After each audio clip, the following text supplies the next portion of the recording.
Hi നമസ്കാരം. Alleppey vibes എന്ന ഈ യൂട്യൂബ് ചാനലിന് വേണ്ടിയാണ് ഞാൻ ഈ ഒരു വീഡിയോ ചെയ്യുന്നത്. അപ്പോൾ നിങ്ങൾ ആരും സബ്സ്ക്രൈബ് ചെയ്യാത്തവരാണെങ്കിൽ ഒന്ന് സബ്സ്ക്രൈബ് ചെയ്തേക്കുക, ലൈക്ക് ചെയ്യുക, കമന്റ് ചെയ്യുക. നമുക്ക് നേരെ വീഡിയോയിലേക്ക് പോകാം. 2007 അൻവർ റഷീദ് സംവിധാനം ചെയ്ത ചിത്രമാണ്. മണിയമ്പിള്ള രാജുവാണ് സിനിമ പ്രൊഡ്യൂസ് ചെയ്തിരിക്കുന്നത്. സിദ്ദീഖ്, ഭാവന, കലാഭവൻ, ജഗതി അങ്ങനെ വലിയൊരു താരനിര എത്തിയിട്ടുള്ള കോമഡി ആക്ഷൻ ചിത്രമായിട്ടാണ് ഈ സിനിമ തിയേറ്ററിലേക്ക് എത്തിയത്. ആ സമയത്ത് സിനിമ നല്ലൊരു വിജയം നേടിയ സിനിമ കൂടിയായിരുന്നു. അൻവർ റഷീദിന്റെ രണ്ടാമത്തെ ചിത്രമായിരുന്നു. അൻവർ റഷീദ് ആദ്യം സംവിധാനം ചെയ്ത് മമ്മൂക്ക നായകനായിട്ട് എത്തിയിട്ടുള്ള രാജമാണിക്യം എന്ന സിനിമയാണ്. അതിനുശേഷമാണ് ചോട്ടാ മുംബൈ സിനിമ. എന്തായാലും കഴിഞ്ഞ ആഴ്ചയായിരുന്നു സിനിമ റിലീസിനായിട്ട് എത്തിയത്.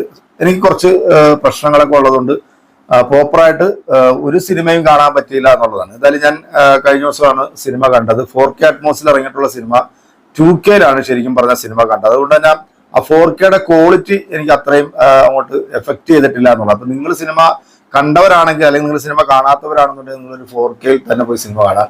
സിനിമയെ കുറിച്ചിട്ട് നമ്മൾ കൂടുതലായിട്ട് അതിന്റെ റിവ്യൂ പറയേണ്ട കാര്യമില്ല. കാരണം 2007 ഇറങ്ങിയിട്ടുള്ള സിനിമ ആ കാലത്ത് നല്ല വിജയം നേടിയിട്ടുള്ള സിനിമയാണ്. ആ സിനിമയിൽ വളരെ പ്രധാനപ്പെട്ട മറ്റൊരു കാര്യം എന്ന് പറഞ്ഞത് സിനിമയിൽ നമ്മുടെ ഷക്കീല വരുന്നൊരു സീൻ ഉണ്ടായിരുന്നു. അത് ഈ പ്രാവശ്യവും ആളുകൾ അതിനെ കുറിച്ചിട്ടൊക്കെ ആയിരുന്നു ചോദിച്ചത്. ഷക്കീല സിനിമയിൽ വരുന്നുണ്ടോ, എങ്ങനെ ഉണ്ടെന്നൊക്കെ ചോദിച്ചായിരുന്നു. എന്താണെങ്കിലും ക്വാളിറ്റി നല്ല രീതിയിൽ ചെയ്തിട്ടുണ്ട്. അതുപോലെ തന്നെ ഒരു തിയേറ്റർ എക്സ്പീരിയൻസ്, ഒരു പഴയ സിനിമ. കാരണം ഇപ്പൊ റീ റിലീസിന്റെ കാലമാണല്ലോ. ഒരുപാട് സിനിമ റിലീസ് ചെയ്തു. സ്ഫടികം റിലീസ് ചെയ്ത സമയത്ത് തുടക്ക ദിവസം തന്നെ ആ ഷോ പോയി കണ്ട് അതിന്റെ റിവ്യൂ കൊടുത്തത്. കാരണം ആ കാലഘട്ടത്തിൽ നമുക്ക് റിവ്യൂവും കാര്യങ്ങളും ഇല്ലാഞ്ഞുകൊണ്ടാണ് പലരും എൻ്റെ അടുത്ത് ചോദിച്ചത് റിവ്യൂ ചെയ്യാമോ എന്ന് ചോദിച്ചത്. എന്താണെങ്കിലും സിനിമ കണ്ടു, നല്ലൊരു എക്സ്പീരിയൻസ് ആയിരുന്നു. നമ്മൾ ആ ഒരു ലാലേട്ടനെയാണ് നമ്മൾ പ്രതീക്ഷിക്കുന്നത്. ആ ഒരു ലാലേട്ടനെയാണ് നമുക്ക് തുടരുമെന്ന സിനിമയിലൂടെ നമുക്ക് കാണാൻ സാധിച്ചത്. എന്തായാലും ഇനി വരുന്ന സിനിമകളിലെല്ലാം അത്തരത്തിലുള്ള നല്ല നല്ല കഥാപാത്രങ്ങൾ തിരഞ്ഞെടുക്കാൻ ലാലേട്ടൻ മുന്നോട്ട് വരട്ടെ. നല്ല നല്ല സിനിമകൾ ഉണ്ടാകട്ടെ. ചോട്ടാ മുംബൈയെ കുറിച്ചിട്ട് എനിക്ക് ഇതാണ് പറയാനുള്ളത്. മറ്റൊന്ന് നമ്മുടെ റോക്കിംഗ് സ്റ്റാർ യാഷ് നായകനായിട്ട് എത്തുന്ന ഏറ്റവും പുതിയ ബ്രഹ്മാണ്ഡ ചിത്രമാണ് ടോക്സിക്. ഇത് സംവിധാനം ചെയ്യുന്നത് നമ്മുടെ ഗീതു മോഹൻദാസ് ആണ്. നമ്മുടെ സിനിമ നടിയാണ്. യാഷിനെ വെച്ചൊക്കെ ഒരു സിനിമ ചെയ്യാന്ന് പറയുമ്പോഴത്തേക്ക് അത് ചിന്തിക്കാലോ അല്ലെ, ഗീതു മോഹൻദാസ് എവിടം വരെ എത്തിയിട്ടുണ്ടെന്നുള്ളത്. എന്തായാലും കഴിഞ്ഞ ദിവസം ടോക്സിക്കിന്റെ ഒരു ട്രെയിലർ പുറത്തിറങ്ങിയിട്ടുണ്ടായിരുന്നു. അത് ഒഫീഷ്യൽ ട്രെയിലർ ആണോ ഇനി ഫാൻമെയിൽ ട്രെയിലർ ആണോ എന്നതിനെ കുറിച്ചിട്ട് എനിക്ക് അറിയത്തില്ല. എന്താണെങ്കിലും ഒരു ട്രെയിലർ പുറത്തിറങ്ങിയത് കണ്ടപ്പോൾ എനിക്ക് ഭയങ്കരമായിട്ട് ഇഷ്ടം തോന്നി. അതുകൊണ്ടാണ് ഞാൻ ഇന്ന് അതിന്റെ റിയാക്ഷൻ കൂടെ ചെയ്തേക്കാമെന്ന് വിചാരിച്ചു. അപ്പൊ നമുക്ക് നേരെ വീഡിയോയിലേക്ക് പോകാം. कायनात का निजाम है, बुराई भी अच्छाई से पैदा होती है। KVN प्रोडक्शन वाले ने पैदा किया था, मैं तो सिर्फ एक बाप था।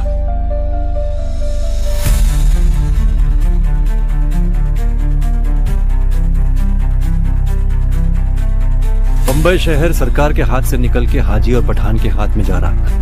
अन्ना का नेटवर्क, पठान का डर और हाजी के दिमाग ने बंबई पुलिस के नाक में दम करके रख दिया।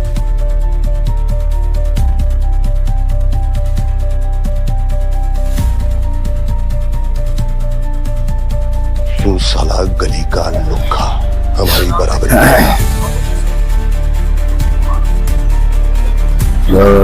Rocking star Yash